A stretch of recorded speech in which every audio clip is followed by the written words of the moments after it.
Well, we can learn a lot from surveys. I'm a big fan of survey research. We can know how many people get the EITC. We can know something about their income and the other social programs they're participating in. But what we can't see from surveys is this in-depth look both at the budgeting strategies families employ to deploy a check that comes at a single time of the year. You know, it can amount to $7,000 or $8,000 if you sort of combine all of the tax credits a family is eligible for. And these families are very low income families. The sweet spot for these tax credits is for families earning about $13,000 to $17,000 a year. So imagine this massive infusion of cash coming in February or March for a family that's living that close to the margin. And really only by following these families over time, hanging out with them, asking them lots and lots of questions about their financial management strategies, can we really learn how the money is dispersed. But I think more importantly, interviews get at meaning. Economists and sociologists have long talked about how different monies have different meanings. For example, if you got $10,000 because you played the lottery, you might feel very differently about that money than if you got $10,000 from your beloved grandmother as a bequest. In the same way, as it turns out, the EITC has a very specific, or tax credits in general, the EITC, the Earned Income Tax Credit, is the largest, have very specific meanings for people. They're strongly associated with work. People see them as a just reward for work.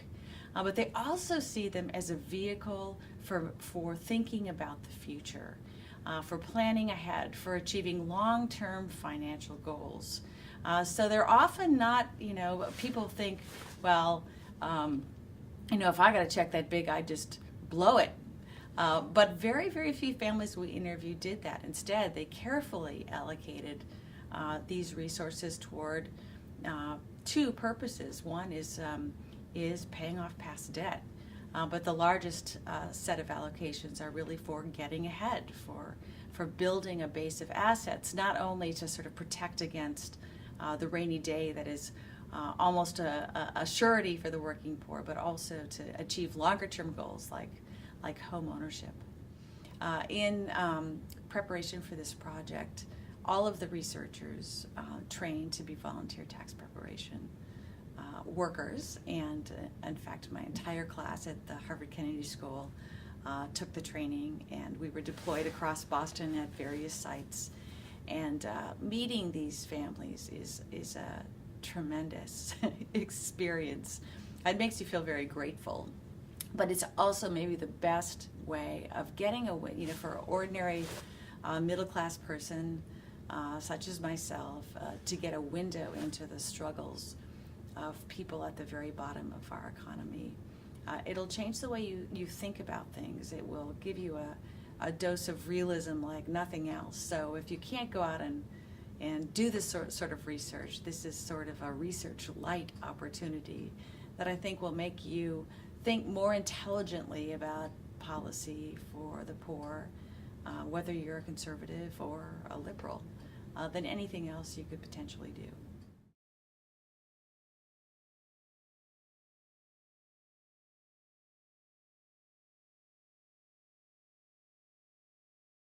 Well, I think you have to be careful.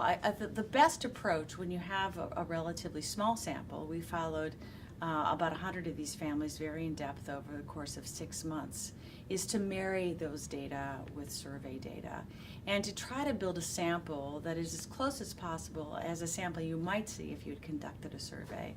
So we arrived at about 70% of all people who claim tax credits go through a commercial tax preparer. So we also staked out the lobbies of tax preparation firms with big sandwich board signs, $10 for 5 minutes of your time, and conducted short surveys at random sampling interviews throughout the tax season so we could get a broad range of tax filers from a variety of racial and ethnic groups. We employed a stratified approach, so we would get a very diverse sample racially and ethnically, and also in terms of marital status. But 30% of tax filers don't go to an H&R Block. Instead, they go to a non-for-profit tax preparer, or they do their taxes themselves. So we also volunteered at what are called VITA sites, these volunteer tax preparation sites.